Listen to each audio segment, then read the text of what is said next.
is going on, everybody? Welcome in to the North End Podcast, episode 282. My name is Zach Graham, your host here in the North End, joined, as always, by my good buddy.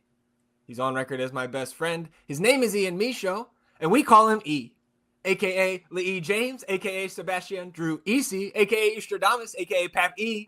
O'Daniel, a.k.a. The Fashionista, a.k.a. Chili Willie, a.k.a. Joe E. Chestnut, a.k.a. Eon Stonkel. E, it's been a minute since we saw each other, since we had that type of intro. How you feeling, my friend? I'm good, man. That OG intro always amps me up. I forgot that Fashionista is in there.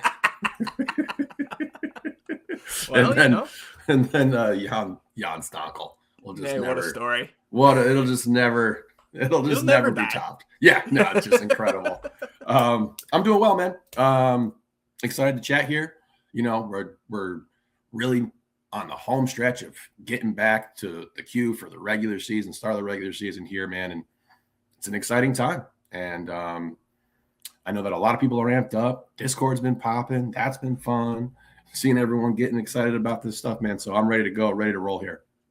Yeah, man. And we are sitting, of course, 20 days away right now. Well, when I'm saying this, E, it is Saturday because tomorrow on Sunday we will be 20 days away from the season opener. So we're gonna record most of the pod here today on Saturday because we've got that 2 p.m. kickoff at the Q on Sunday. We'll come back. We'll talk about everything that we saw at the preseason, season ticket holder friendly, and wrap that all up here into episode 282. So it's Dubersarski Day here on the countdown, E, and we are less than 3 weeks away from games that count. So before we get into the week that was and recapping 2 preseason matches from this past week, just want to remind you all listening or watching on the YouTube channel that you can support the show financially for free by downloading the audio versions of our episodes wherever you get your podcasts, right? So you can toggle on auto downloads on Apple, Spotify, wherever you get your pods. That'll support the show going forward. You won't have to think about it again. You go the extra mile, rate and review the show wherever you get your podcasts. And if you are watching on the YouTube channel, hitting the subscribe button does help us grow the show. And you can hit the notification bell to know when a live stream pops up or a new episode goes live. And of course, here on episode 282, hit the thumbs up, like the video, help us battle the YouTube algorithm overlords. I'm over my word quota here in the intro, I think, right? Saying all the nicknames and everything. So we got to wrap this up by saying you can sign up for our Patreon, right? Still a number of DP slots available, but that number is shrinking, E, because a new DP! Shout out to the homie Derek for signing up. E, Derek, a fellow LBJ alum with me here in town, or we didn't go to school together, but we weren't that far apart, right, Derek? So shout out to Derek for joining. And then look, E, right, the window opened officially in MLS this past week, the transfer window internationally. So also here in the North End, the window's still very much open. We have 3 upgrades from that $5 level to the DP level, E. So shout out to our buddy Kevin Trahan. And that's just one of 2 Kevins. Kevin Morris also upgrading to that DP tier here. And last but certainly not least, our buddy Tom Halleck also getting onto that DP slot here in the North End. So like I said, man, we've still got some DP slots open. Remember, you're going to get not just entered into the giveaway for the team signed ball, but you sign up at that DP level here in the preseason, you get the free logo sticker. You're going to get that free Sicko shirt. Stickers arriving Monday, E, and t-shirts on the way. So very excited there. And again, we've got, right, your $2 level, your supplemental tier there. You've got best ball and senior levels, $5, and that DP level, the $10 subscription. So come join the Patreon, man. It's and again, it is like you kind of hinted at there. It's heating up a little bit in the Discord, man. People are trickling in there. We've got me firing reckless speculation, which we'll get to. The calendar turns to February. Well, did turn to February here today on Sunday when this episode comes out. So man, it is MLS time. We're gearing up. We're right there. That's a good group right there. That's a good group of signings right there to see that. Shout out Kamo, man. Absolutely. So let's get into some of the Austin FC news of the week. And as we tend to do here in the offseason, we're going to try to go as chronologically as possible, which means we wind the clock back to Tuesday morning when Austin FC officially exercised a contract buyout on Jáder Obrian. So like we speculated, I want to say it was 2 weeks ago. I think it was episode 280 where I said, hey, dude, I think we might have to buy out Obrian if they know the rules. And so we kind of expected this. This is how it goes. And like either way, right, we still have the positives here of getting that senior roster slot back, right, which you slot Facundo Torres in. We're still full up 2020 on those senior roster slots. But we get the cap space back from Obrian's contract coming off the books, and of course that international slot back from the move. So after the buyout, Austin FC now has one contract buyout remaining for the duration of the 2026 season, which like hopefully you don't need it. And if you do, it's because you're bringing in a big name, a significant upgrade of over whomever would be potentially bought out there. Yeah, whatever. Buying them out was always on the table. We understood that Deportivo Cali probably knew about that avenue. Jáder obviously knew about that avenue with his team and staff and everything. So I'm just glad to be done with this. We don't have to look at Jáder Obrian's Instagram page ever again. Figure out where he is, what he's doing. We're settled there. Yeah, so we're settled all there. Plenty of flack came Obi's way this last season, and rightfully so. I think a lot of times, production-wise, it was just never there. But his first year here in Austin, obviously leading the team in goals that very difficult season, but he still was at the top of the list, and that's not nothing. So I do want to say thanks for his tenure here and everything like that. And he was a spicy dude. It just I don't think he was good enough. It just never really panned out. Where it was just like, this is someone we can count on game in and game out to make an impact for this team. So I wish him well, and I hope everything goes well for him down there in Deportivo Cali. Yeah, man. And I don't feel sorry for the guy at all getting 2 paydays here, right? Because you just got your salary for this whole season and you're about to get another one from Cali down there in Colombia. So best of luck to Jáder, and appreciate his efforts here. And I was also thinking, just kind of as like the last quick aside here, like if he splits his production across the 2 seasons, like how different do we feel about him, right? And like maybe not scrambling to try to get him off the roster all off season. I don't know. I think, but regardless, right, I think we have upgraded on the wing here this offseason, at least on paper. And speaking of pieces of paper here, a green one showing up for Oleksandr Svatok, who, right, we knew that the green card was coming for him after coach tipped us off. But now, as of Saturday morning here this weekend, now official. So we can pull up the roster sheets here at thenorthendpodcast.com. With Svatok and Obrian now no longer occupying international slots. Austin FC has 2 of their 8 slots vacant here, with about 3 weeks until the season begins. And again, just under 2 months until that primary transfer window closes on March 26th. So, I think you can, obviously, we talked about, and you can see on the screen if you're watching on the YouTube, we are full up on the senior roster. And it is unlikely that you're going to sign a guy to a supplemental contract that requires one of those international slots, right? Like, not because the guy wouldn't be deserving of a supplemental first team deal. Like, I think of Jorge Alistue, who we will talk about here in a little bit. But like, then that, as long as they are on your roster, that's going to tie up one of those international slots. And like, it can certainly be beneficial to leave one or more of those open going towards the summer window. But like, we've also talked about potentially buying down the salary budget charge of an Ilie Sanchez or a John Bell if their salaries are $226K or below. Dude, even if like, looking at the cap sheet and like knowing that we have to, I can flip over here to the cap sheet. We're projecting right now about $2.5 million in total budget space available, which lines up with like, we had right around $2.5 million in GAM left.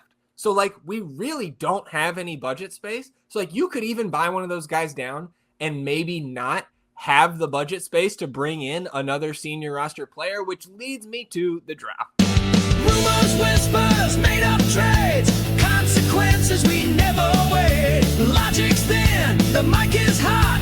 Let's pretend this means a lot. Taking shots from way downtown, hoping no one writes it down. Hot takes flying without hesitation. It's time for some reckless speculation.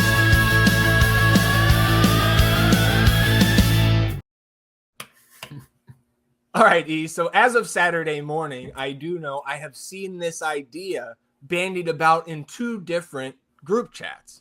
Mm-hmm. But on Wednesday, what I said to you was, dude, I think we might, let me just go through this entire thing, because this is another one of those text message rants that I'm sending to you late in the evening because I've been thinking about the Austin FC roster build for hours on end.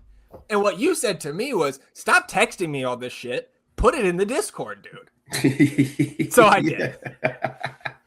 So look, right, this conversation is going to be had in the Austin FC sicko circles until it potentially happens or doesn't happen. But just know that if you are a North End Patreon member, you've been thinking about this since Wednesday night. So here's what I wrote, E, and building this up for something that is ultimately very, very small when it comes to the salary cap. But here's what I wrote. I've been thinking about this since the Obrian buyout on Tuesday morning.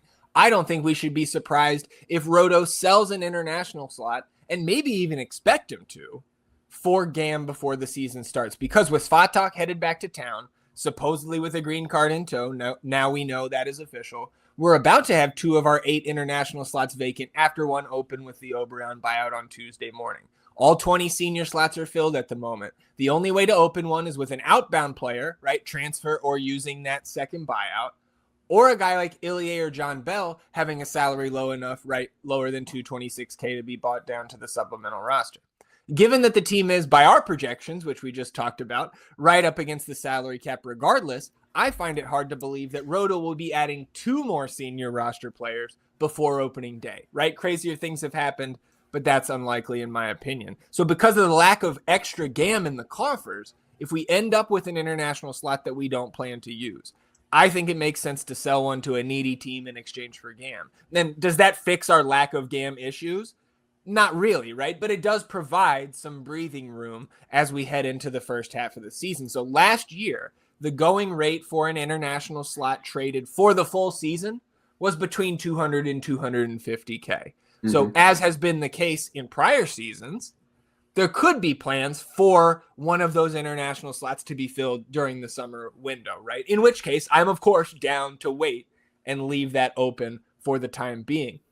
Or you could take advantage of the new MLS rule that was released last week that allows you to trade an international slot until the summer window, right? And so I also attached the rule here in the Discord post where it says in the rule book now, clubs may agree that an international roster slot traded within or prior to the primary transfer window will return to the original club on a specific date within the secondary transfer window. And these agreements must be definitive. So then I finished off this essay in the Discord by saying, of course, trades require a second team that's willing to do a deal and do a deal specifically like that, right?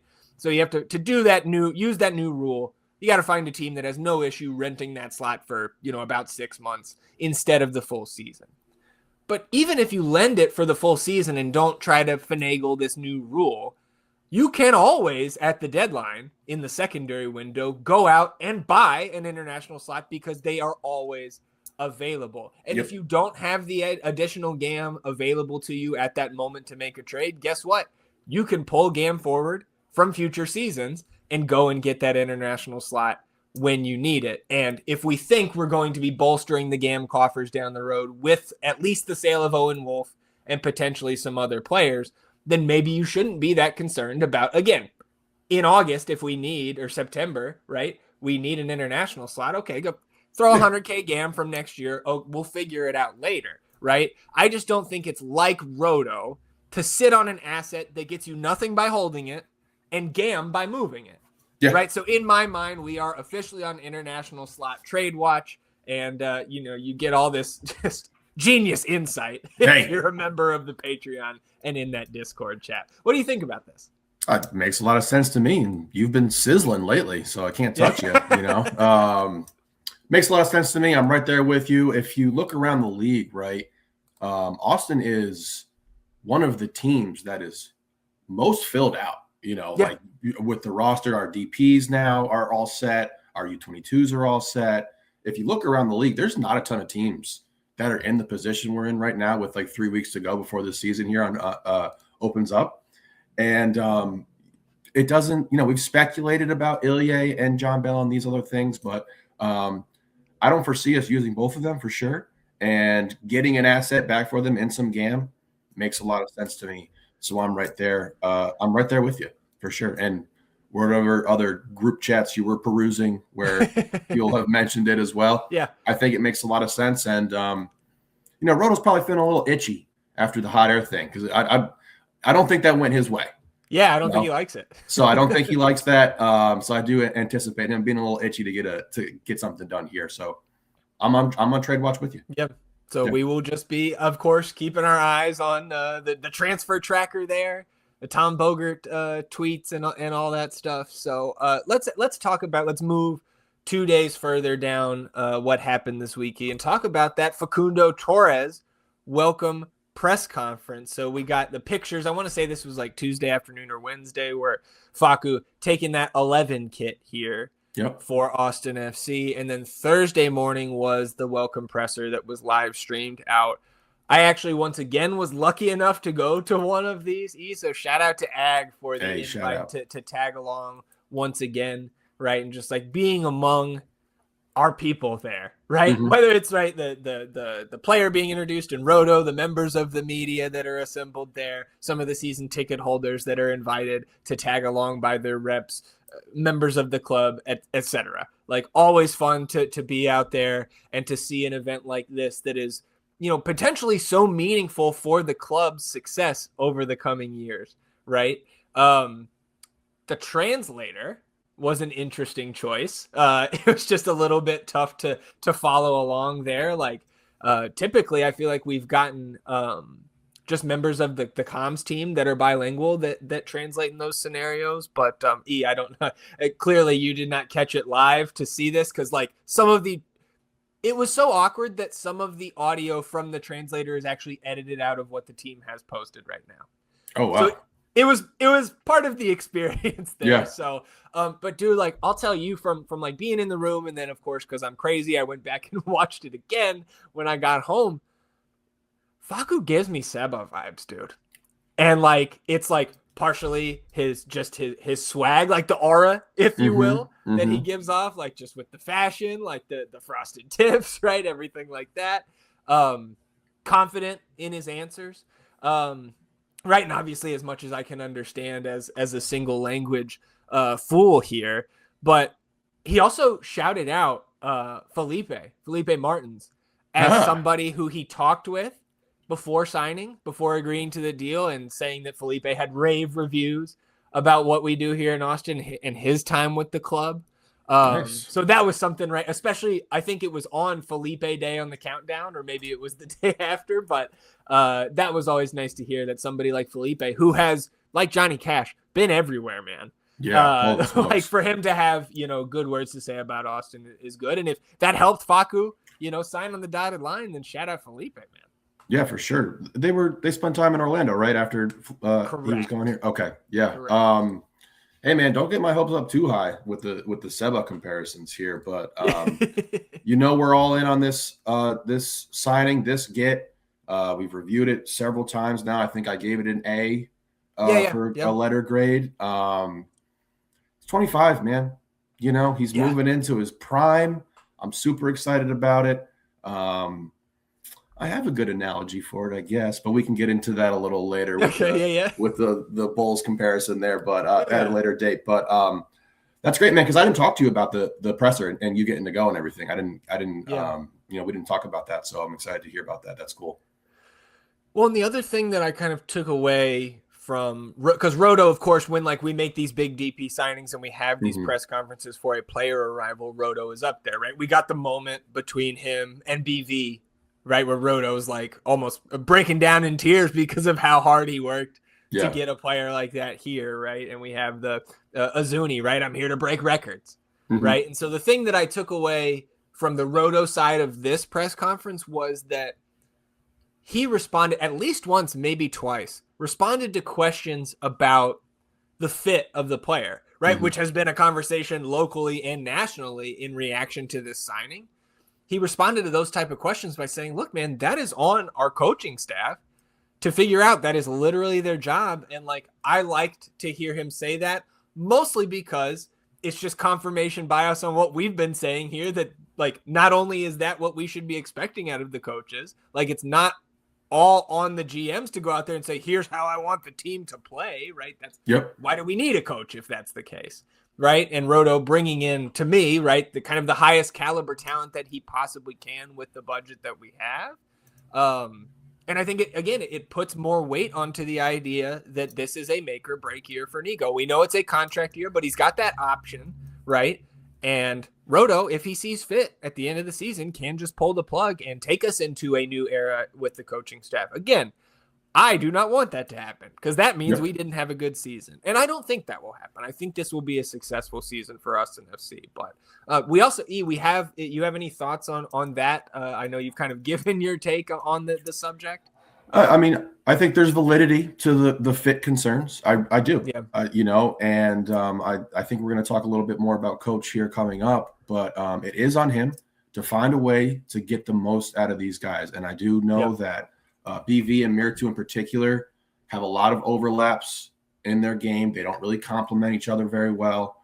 But anytime you can bring a player of this caliber onto your club, it's a net positive. It's just, I don't see how you could possibly see it any other way. And like we talked about, obviously comparing ourselves to the more upper echelon teams of this league, it's like how many teams have perfect fit with all of their guys? Like it just, like we said, it's Miami. And that's basically because they have the greatest player of all time covering up all kinds of holes for them. So, I do have some concerns about the fit. I do have some concerns about the history that Nico has with, middle of the table offenses, middling offenses that aren't too, impressive. But I do think that he can make this work. And anytime you can add players like this, man, I'm going to be excited. Yeah. Well, to kind of stay on the Nico topic just for a moment, because our buddy AC in the listener questions channel of the Discord asked this a few weeks ago, but thought we could work it in here. And AC said, my biggest head scratcher with Roto is the fact that he believes in Nico Estévez to lead our team to victory. I could be wrong, but why would you hire a manager with mediocre talent to coach our new, expensive, and supposedly next level talent on the pitch? Seems counterintuitive.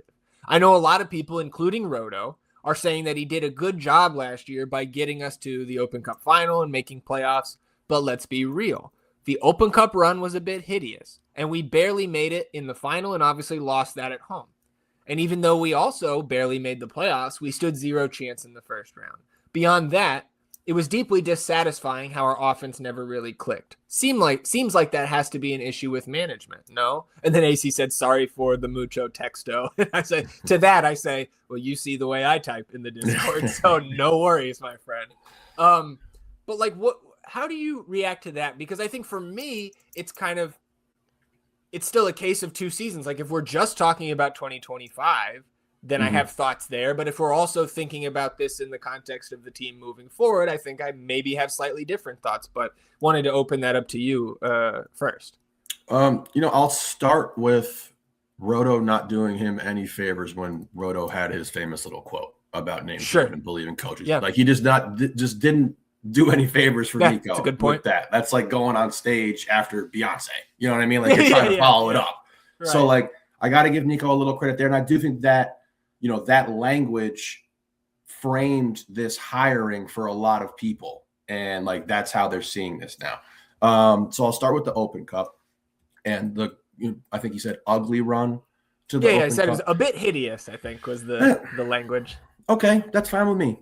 Sometimes you got to win ugly. That tournament is wild. It's knockout games. You're playing, USL teams and teams that are hungry, would love a shot at beating an MLS club and everything like that. So I get that. And the fact that it was a little bit ugly, but they got the job done, and that's really what matters up until the final, obviously, where I think we played a team that was just better than us, but we had an opportunity to win that game. And then just making the playoffs, we were in the playoffs with plenty of time, like weeks to spare. Yeah, we were good. We were not close to that line where it was just like, oh, are we going to get in? Are we not? Like, we knew we were going to be locked into that 6th seed pretty confidently. Yeah, with plenty of time left in most the year. of October. Yeah, and then I can't hold losing to LAFC against Nico when you only have Mirtu. Buka gets banged up in game 1, right?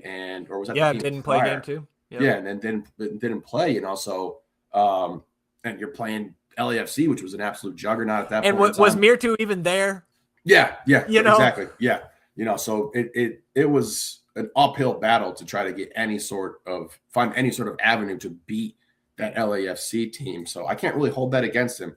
With that being said, the offense was not great for sure. And I know that is not an enjoyable way to watch this game, which can be, there's plenty of stretches where, like, with this Austin team, there's not a lot going on. We're kind of in the horseshoe, passing the ball around. So I understand that, but we did generate enough chances to have a much better season on paper than we did.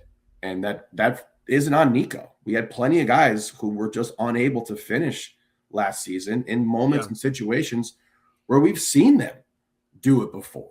And, we've talked about BV and how I think that's a huge storyline this year and where he's going to be at, not only physically, but once he starts getting fully ramped up, is he going to be able to, return to that level of finisher that he was when we last saw him in this league? And he missed a bunch of open chances last year. We know that frustrations with Buka, and it went all the way over to Mirtu as well. And that mesh and that fit wasn't really working. So I can't hold all of that against Nico. With that being said, it is make or break here, and you talked about him potentially, being let go, and that you don't want that because it's a quote unquote unsuccessful season. I could see us being a top 5 team in the West, losing your first round in the playoffs and still moving on from him. Like, because of that demand where it's like, we've spent how many millions of dollars these last 2 off seasons to upgrade this roster. I mean, it's like 30? the spend is like 40 plus at this point, I think. Yeah. So it's significant.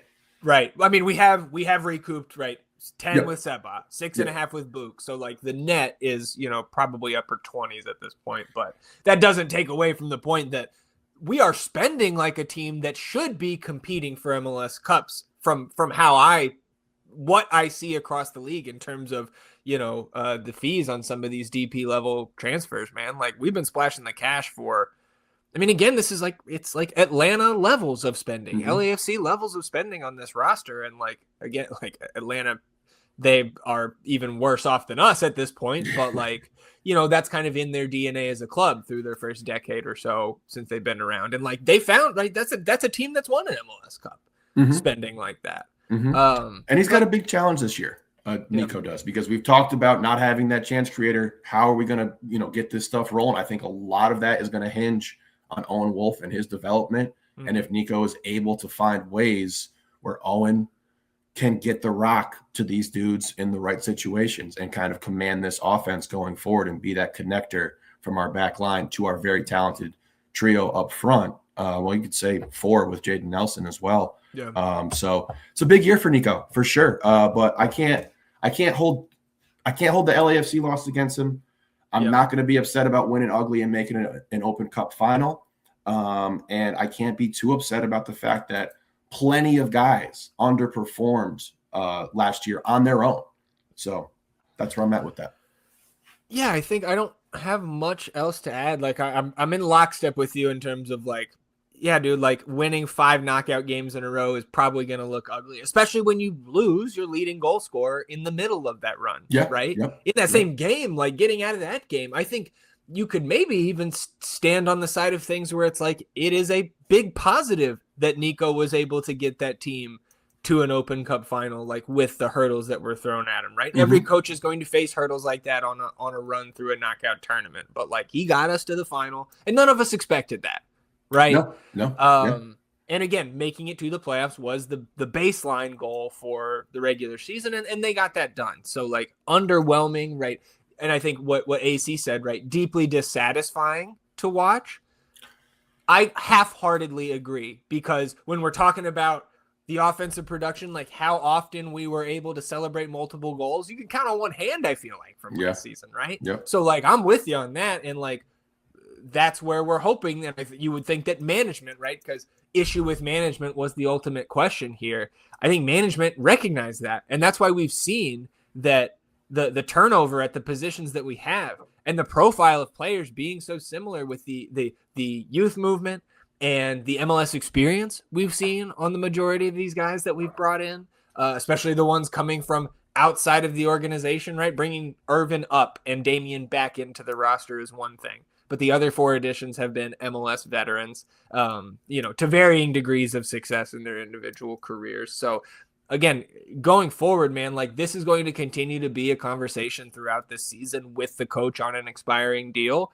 But I would project right now that I think we're going to pick up that option and maybe even extend him at the end of the year again, because like you also have to think about that too. If this does go according to plan, then you got to stick with the guy. And if you finish top 4, again, further context provided, how did we finish top 4 and score 35 fucking goals again? Well, like that's one conversation. Did we score 50 plus goals, 50 plus points in the table and finish top 4? Like, then you're thinking, like, do you need to reward a coach with another 1+1 or 2+1 or what have you, right? Like this is going to be a conversation that evolves throughout the season. But I think talking about this on February 1st is a very appropriate question to reflect back on Nico's first season and then talk about what our expectations for him are going into next season. But like thinking back on 25, dude, like what's my other complaint coaching wise from like the way he structured the team other than like playing Book for however many games on the opposite side where we clearly should have been playing him. Yep. I don't think there's much that comes to mind. And again, with the ingredients that were given to him by Roto, and if you're talking about issue with management, then again, we're clearly with you here because the fit with BV and Izuni did not go swimmingly, and that is still going to be a question mark. Dude, no matter how good or how poor things look from when Brandon comes back to the World Cup break, we are not going to have definitive evidence to me one way or the other that it's going to work out or it's definitely a failure. Yep. We might move off a guy during that World Cup break when the secondary window comes, but I think with management, to me, I'm still treating that with patience. I know you said last episode, you're like, I'm preaching patience, right? So I guess I'm just going to the church of E now. But like we said a couple weeks ago, man, like Roto will be here. If one of those 2 guys leaves, Nico will be the first one to go. Yep. So we got to continue to hold these guys' feet to the fire, but we could very easily be in a place in 6 months where you're loving both of these guys and we're all saying, give them the extensions. Yeah, for sure, man. It could go either way.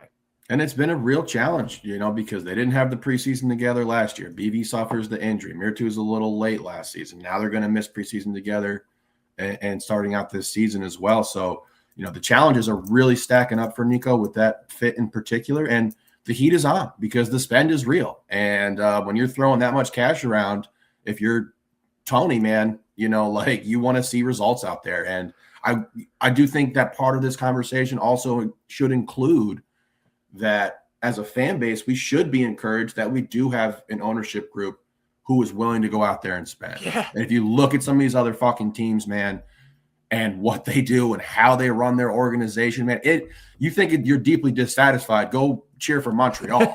Go be a fan of what they're doing up there across the border. So patience. We'll see how this goes, man, for sure. But it's going to be a big storyline all season, and it's going to pop back up, one way or the other. If it's not going well, it's Nico's head's got to roll. If it's going well, is he getting the extension? How long is it going to be?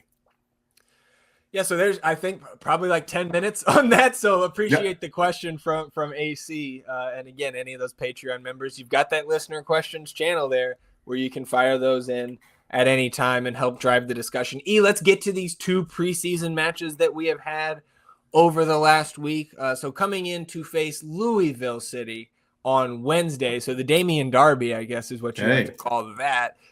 Before that kicked off, we found this. I want to say this was actually Monday, so we're jumping back to the beginning of the week. But from the KXAN interview with Jaden Nelson, from their B-roll, you saw video of him out at practice on Sunday wearing the number 7. So that has since been confirmed by pictures from the club.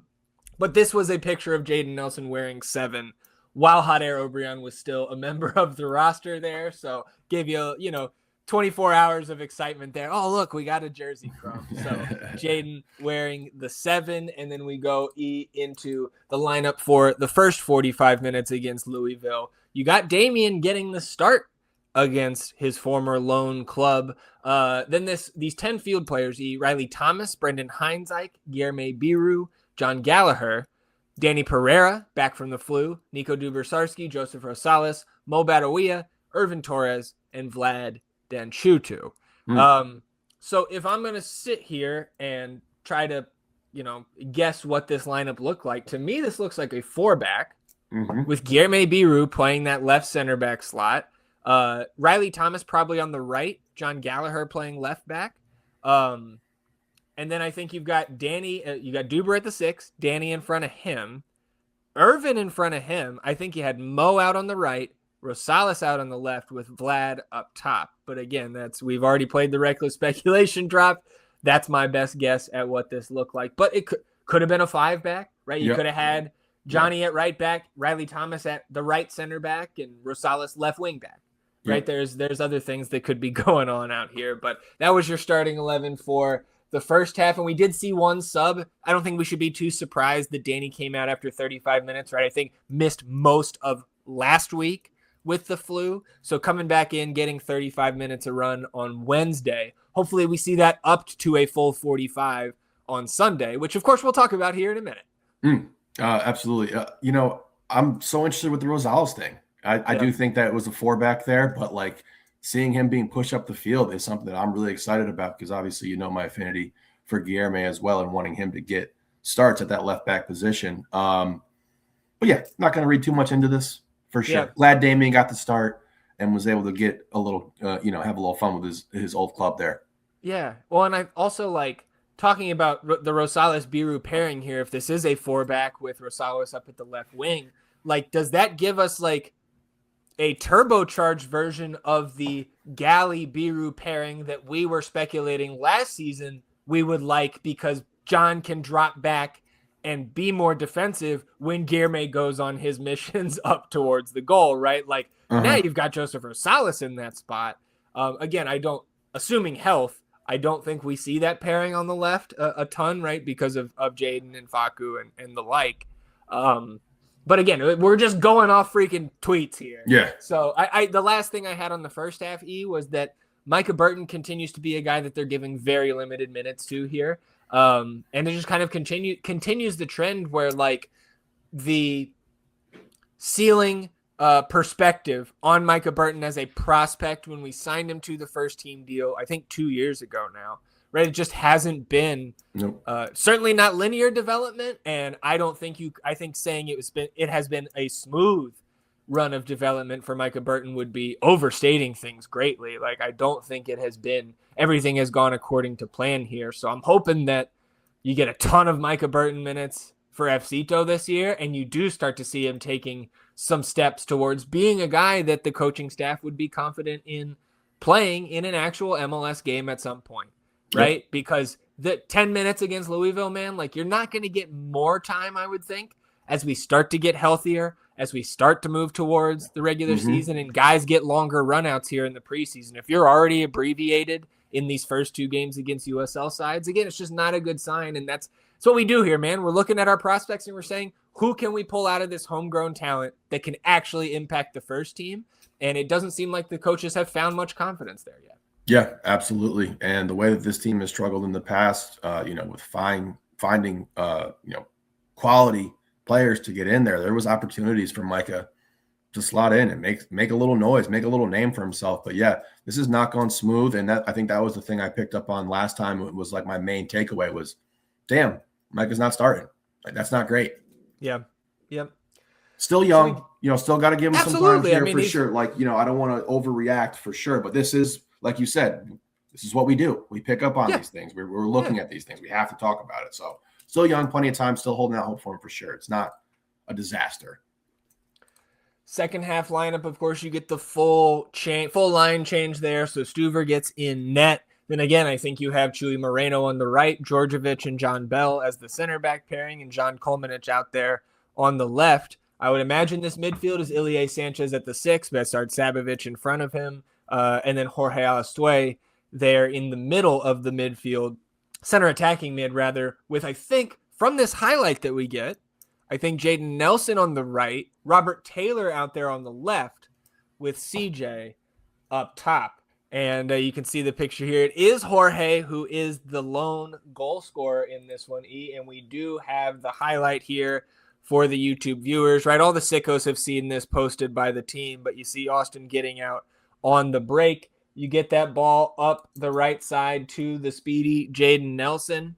He kind of measures things up, allows his teammates to arrive into the box. And then Jorge, man, the one-touch finish off the bounce on the move. That's a high-level finish, man, in my book. Yep. And again, this is still a Louisville City team that was the best team once again in USL last year, taking home the Shield at that level. And it's also something great to see out of a guy like Jorge, who we think if he did get a green card, it feels to me like the majority of people who pay attention to the second team all agree, and I do too, that if he had a green card, Jorge would be on our supplemental roster. And I would be excited about limited Jorge minutes in mop-up duty, right? Whether you're blowing a team out, getting blown out, early Open Cup rounds, things like that, dude. Like, I would love for that to happen. And he just continues to strengthen his case with what he puts on film at the second team level and now here with the first team in the preseason. Yeah, that is not an easy finish right there with the left as well. Like you said, bouncing ball, great finish by Jorge. And, kind of the opposite story that we have with Micah here. This is a guy who came in at the second team level, really made a name for himself. We moved him around the field quite often. He was able to go out there, I think 16 goal contributions last season, and if you look back, he comes from the Barcelona Academy. Yeah. He had spent time in Napoli. So this is not just, I don't think this is your average next pro level talent. And I'm very excited for Jorge and what we could potentially do with him. I do think that the green card is the hurdle. Yeah. Well, again, this is a guy that I think was the best player on the second team, at least when you're looking at the counting stats. I think he was the best player, both visual, eye test, and statistically as well. Sure. Yeah. He was just on a different level than a lot of those guys led. No, I'm with you. We got one more sub to close things out. It was Jacobaro coming in for Chuy Moreno to finish this one out. So you get the 1-0 win. Some things change, some things stay the same. Austin has scored 1 goal through their first 2 preseason matches, but conceded none. So again, you also, right, you're talking about the guys who didn't play, right? You're still missing all 3 DPs. Mm-hmm. You're missing Owen Wolf, right? You're missing Mikael Dessler and Oleksandr Svatok. So you got Danny back in there, but again, you're still missing 6 what I consider to be nailed on starters. So we still are reading entirely too much into this, which also is something that we're going to do here for Sunday's match. So anything else for you on the first one? If not, dude, we're just going to head out to the queue here on Sunday, come back and recap that experience. Well, there was certainly a preseason match that we just watched here, just getting back from the queue. And want to go through this here real quickly, and I guess we can just go ahead and let's start with the starting lineup. Let's talk about the game first because, as is tradition, everything around the game was my favorite part. There we go. So let's talk about the starting 11 here, which is pretty close, I think, to your first choice lineup with the guys that are healthy. We'll talk about some guys that sat out today as well, had some other guys coming back, building up their fitness. But the first 11 was Stuver out there with the armband. Defensively, this was a 4-4-2. And so the back line was Gallagher, Heinzike, John Bell, and then Joseph Rosales. Correct. Right? And I believe I saw Verde all day, Phil and Moises reporting, because there was a press conference after. They were saying that Mateja Djordjevic woke up sick today. And so that was the reason Rosales played left back. Apparently he's been playing winger throughout these first few preseason games, just solely left wing. Okay. So I found that interesting. Midfield, so Dubersarski at the 6, Danny in front of him, Jorge Alastoy once again. Like, you're noticing this is kind of, I think, almost to a T, the 11 that we saw play the second half against Louisville on Wednesday. Right, because you got Jorge out there in the middle, Jaden Nelson on the right here once again, because Robert Taylor was out there on the left, CJ up top. So, like, with possession, I thought it was more 4-3-3-ish. I saw some people saying 3-4-2-1. And so what were your takeaways from this first half? Because overall, for those that did not get to attend, the shot attempts, they were few. And to be honest, I'm not sure we had any in the first half. But we certainly got a lot of action in the first 45 minutes down in our end where Stuver was in that north end goal. Because NYCFC, right, a little bit of a man press there, it seemed, when we were trying to play it out of the back. Struggled a little bit with that through the first 10 to 15 minutes. What were some of your takeaways from the first 45? First takeaway is I'm not going to read too much into this at all because, like we talked about, you're missing essentially 6 of the 10 field players you would usually have out there with your choice 11. So I'm not going to overreact to this matchup too much. With that being said, I thought it was pretty ugly from where we were sitting and where we were watching this game. And thought the back line looked a little shaky. You brought up that man press that gave us a couple issues, particularly early, put John Bell in some really bad spots that resulted in some turnovers. I think, honestly, NYCFC probably wants a couple of those attempts back in the first half that were just really not great shots at all because they were open opportunities. So I thought we were pretty shaky in possession. Bright spots, I thought Rosales looked really impressive, particularly when he was on the ball, his ability to control the ball and on set pieces when he was taking corners down there in the south end where we saw him in the first half. I thought he looked good on that stuff as well. Jorge Alastoy continues to impress me, continues to look like a guy who belongs out there. You know what I mean? And that's kind of been the bar we've had for some of these FCTO guys when we have seen them in small spurts with the first team where it's just like, do you look lost? Do you feel comfortable enough where it's like, yeah, I belong in this game with these other players? And I know that NYCFC started basically their choice 11 for this matchup. So you were playing, very close to it. If you're Jorge Alastoy, you're out there with the dudes, the guys. An MLS team, on the other side. And he continues to impress me. He's got great field awareness. We saw him moving up next to CJ oftentimes in that attack as well, which I thought was great. I thought Jaden Nelson had a frustrating night, and partially because of Johnny G. And I thought there was some service from Johnny G that there's just not acceptable passes to be passing to a dude who we know has elite level speed where you can get him into space. And I saw that they had one little interaction over there on the right where Jaden was pretty frustrated with a ball that came off of Johnny's foot that I thought was pretty poor. Stuver obviously had a really great save.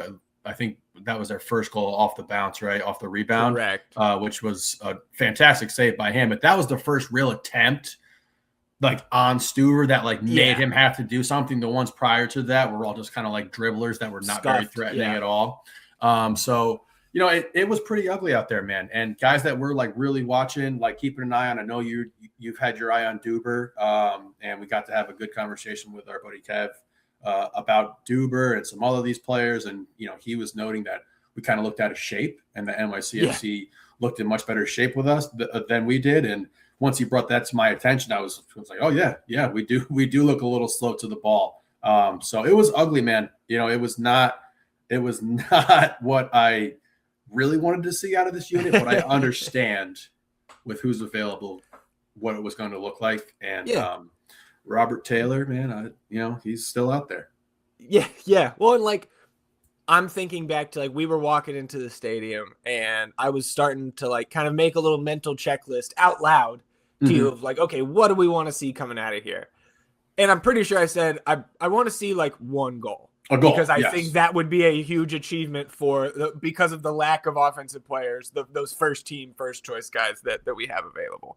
But it still could have been more cohesive than it was with this group in the first half and really through the full 90. But again, very mixed unit out there. And like you mentioned, right, NYCFC, at least 9 of those guys you're probably going to see in their starting lineup here 3 weeks on opening night. And like, so those 2, they did get 2 goals, not just that first one that you mentioned. That first one was from Nico Fernandez, who, dude, Nico was at the end of last season, right? Talis Magno is back with them now, who's very, very good. Yep, he was good. Fernandez is, to me, their best player. All around, At least at the end of last season. So he's the one that scored the opener off that rebound because it was, like you mentioned, great save by Stuver there. And then it was, of course, BHI finds himself on that goal line trying to clear out the offensive rebound, but couldn't quite get there. I'm just glad he didn't get hit in the face. We saved those for the regular season games, And then it was right before half where they get out on a break. Augustine Ojeda's out there on the left. Talis Magno's got the ball at his foot in the center. And I thought it was a good run from Keaton Parks down the right to drag some defensive attention and keep Stuver kind of rooted to the spot. And then Magno played the ball perfectly into the path of Ojeda. And like cheeky shot from a tight angle for Ojeda. I think you also have to credit the offense there. But that second goal right before half is like, okay, like we're going to make these subs and now we're going to get things going offensively. So, again, it was a pretty chill vibe in the stands, of course, as these preseason games should be, right?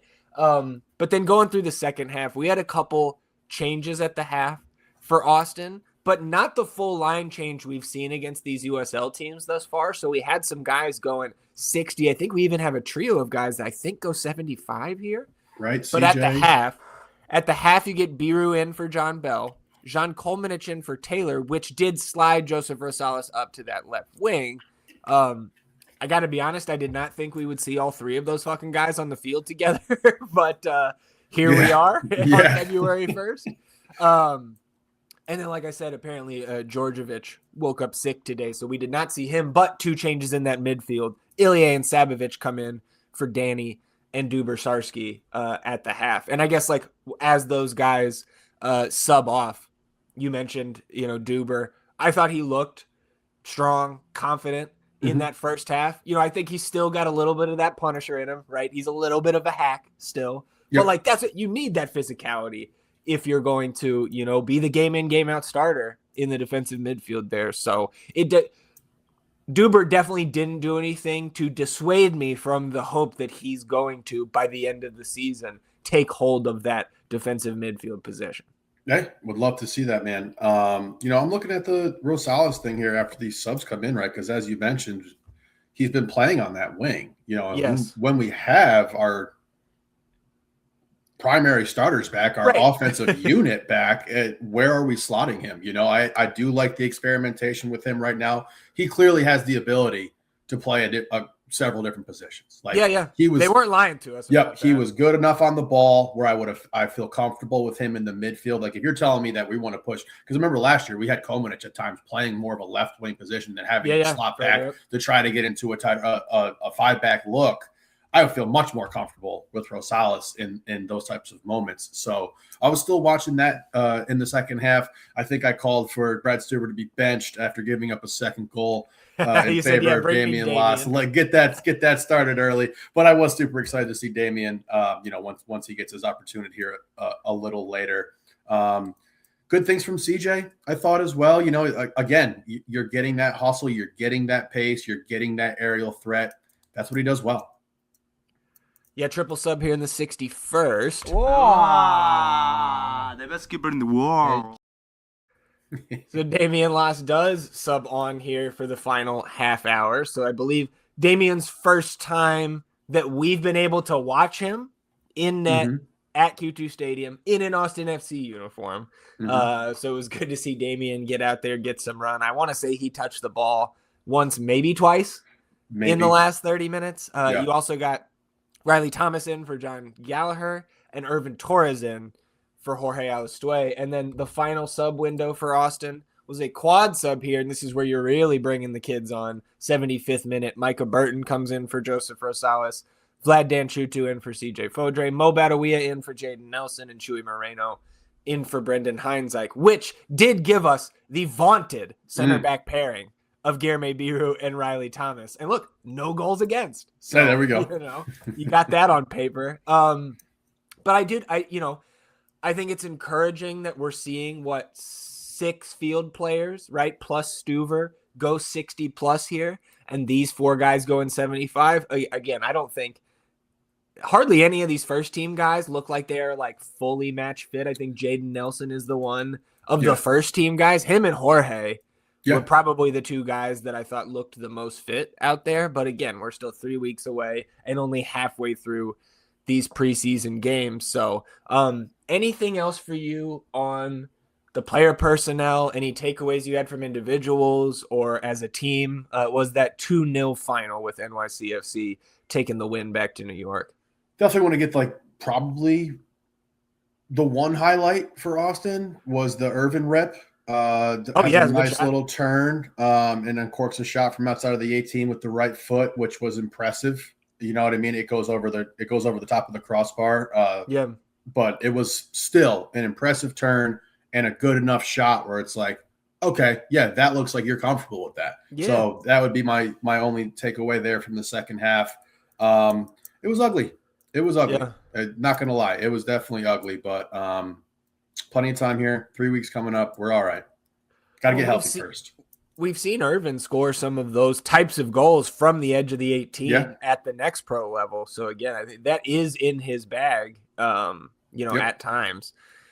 I also wanted to shout out Mo Badawia, man, in his limited minutes. He had that really nice trap on the long ball, and then he kind of scuffed the shot on the run with the keeper and the defender closing him down there. But that was a pro level touch. And again, it's like these little moments for these younger guys coming out of the academy or signed to the second team. It's those little moments that not only you want to see as a fan, the coaching staff, but also the confidence that just that split second can give a player like that playing out there, at the first team level. I thought it was good things kind of all around from the young guys. Like Micah, I thought like a little shaky coming in, but then to close out that second half, some really solid passages of play from Micah in the midfield. So, hopefully we're seeing more of that at Coachella this coming week, right? I think we go Saturday, Wednesday, Saturday for those 3 games out there in California.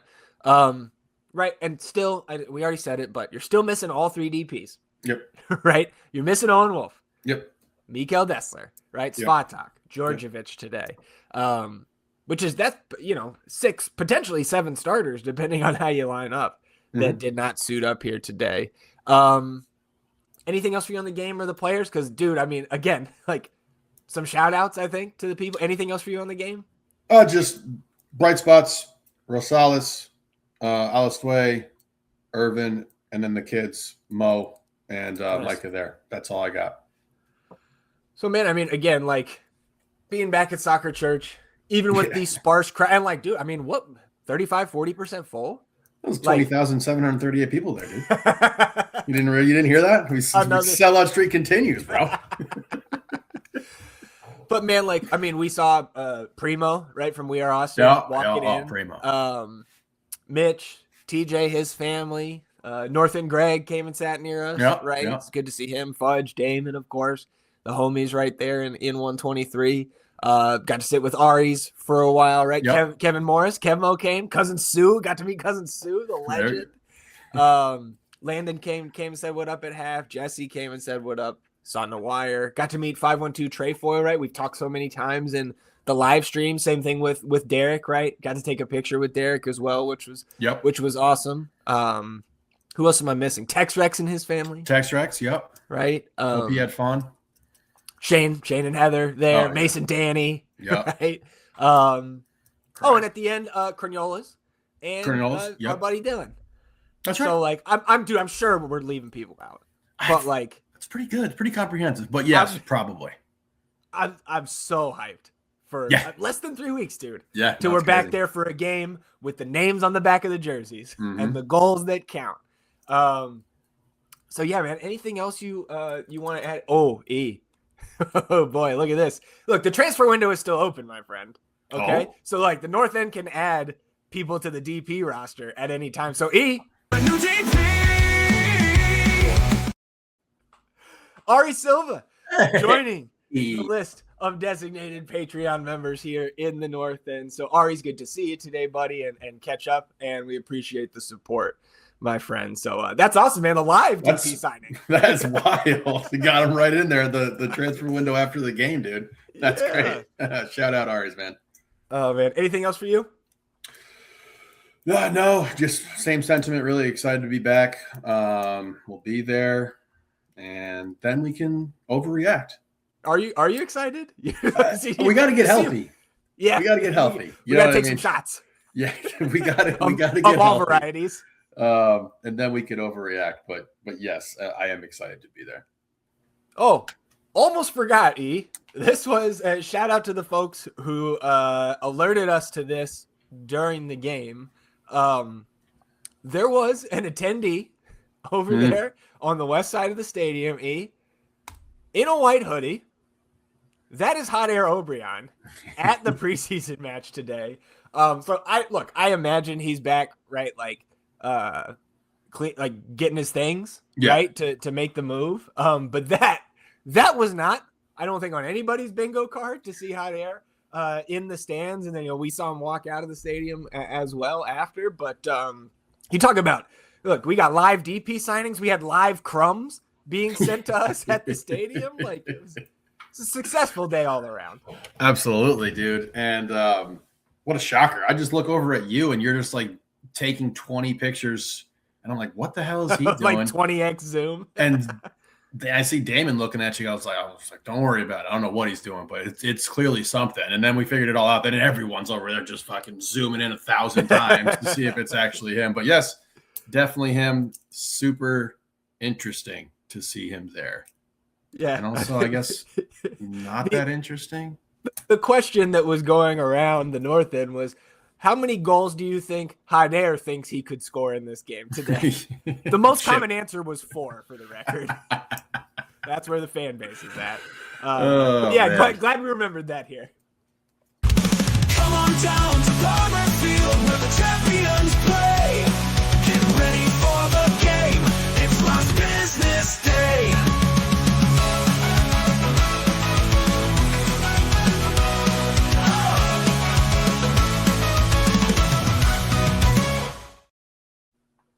Last business day here on episode 282 of the North End podcast, Ian. We just have one piece of news here to discuss. Austin FC 2 has loaned Antonio Gomez to USL Championship side Sporting Club Jacksonville, who I believe are a new club at the championship level there. Yeah, haven't heard of them before. But this is for the duration of the 2026 season. So, right, we know Tony Gomez is a guy who frequently wore the armband for this second team, right? Really ever since, if I recall correctly, ever since we drafted him, I want to say second round 2 seasons ago, and has been a stalwart for the second team, has been a guy that has been called up multiple times each of his seasons here on those short-term loan agreements to, right, be a warm body for the first team. We know how much Antonio practiced with the first team at all times of the year. So I think this is like a very intentional move here to me that, again, reckless speculation has already been invoked, but I'm reading this as Antonio's 24, right? He and Jacobaro are the 2 oldest guys on this second team roster. His contract expires at the end of 2026. The team does hold a 2027 option. But to get Antonio to a higher level, to continue to push his career forward, right? Going to this USL Championship side that is just coming into the league as well. To me, it seems like a great growth opportunity for Antonio. And it's also going to be an opportunity for more of our younger players, like the guys who are already under contract here with the second team. Daniel Chesla, Jules Berry, right? At the center back position. we were talking about Sebastian Saterly, right? A couple weeks ago, we saw him practicing with the first team as an academy player we think could be on one of these amateur agreements once the second team season begins, right? And there are other names that I could talk about here, both from the academy and at the second team levels, who can slide in and play center back in a pinch. But I think we continue to see this just, especially at the second team level, right? You get to 23, 24, especially older than that. That's when Roto here is seemingly trying to move guys on from the second team. And like all things considered, man, that kind of stuff makes total sense to me. Yeah. And good luck to Antonio this season for sure. He was great for the second team last year. And for, I think he was a good leader for the club last year too, as well, for a team that we've talked about was feeling pretty devoid of like leadership. I know we talked about Jorge and gave him his flowers. And I know that he stepped into that role a little bit, but like you said, usually wearing that armband. But hopefully, I think this is probably the right move for his career as well. Trying to move up a little bit, get a little more exposure at a higher level, get some more tape at that level and see what happens there. So best of luck to him for sure. I second that. And we don't have the Boy Factory drop ready yet, but we will close it out with some academy talk here. This is a tweet from the USMNT Prospects account there on Twitter. And so, again, you have to take all these types of things with a huge grain of salt because, right, this is a Twitter account that exists to hype up U.S. men's national team prospects, right? So, like, the text of this post read, Austin FC has signed one of the top recruits on the academy transfer market. I'm going to butcher this name, brother, so I apologize. Vona Dievbieri. Nice. This is a kid born in fucking 09, which... if that makes, I know that's going to make all of us feel old here. But so Vona coming from Kalanji SA, which is a soccer academy in Georgia.